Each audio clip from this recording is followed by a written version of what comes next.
Foundation যশোরের পুলের হাটে তাদের শত শত বিঘা জমি, আকিজ পরিবার সেই জমিনে ছিল গাছ, পেয়ারা গাছ, আম গাছ, কুল গাছ, বেল গাছ, তাল গাছ, ডালিম গাছ, সব উঠাই দিয়ে তরি তরকারি সব উঠাই দিয়ে মরুভূমি বানাই ফেলেছে। বালু ফেলে ফেলে মাঠ তৈরি করতেছে শত শত বিঘা। কারণ কি? কারণ প্রথম দিনে ওয়াজ করবেন হজরত মাওলানা আল্লামা মামুনুল হক সাহেব, সাথে থাকবে আব্দুল হাই মোহাম্মদ সাইফুল্লাহ। দ্বিতীয় দিন ওয়াজ করবেন মুফতি আমির হামজা সাহেব, সাথে থাকবে রফিকুল ইসলাম মাদানী। তৃতীয় দিন ওয়াজ করবেন ডক্টর মিজানুর রহমান আজহারি সাহেব এবং সাথে থাকবে শায়েখ আহমাদুল্লাহ। সুবহানাল্লাহ বলবেন না? কত বড় আয়োজন বুঝতে পারছেন?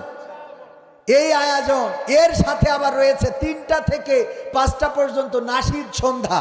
সেই নাশিদ সন্ধ্যায় প্রথম দিনে থাকবে বিভিন্ন শিল্পী গোষ্ঠী, তার মধ্যে কলরব আছে, অন্যান্য শিল্পী গোষ্ঠী আছে এবং ব্যক্তি শিল্পী তো আছেই, ওবায়দুল্লাহ তারেক ভাই, মশিউর রহমান ভাই, কবির বিন সামাদ ওই মাহফিল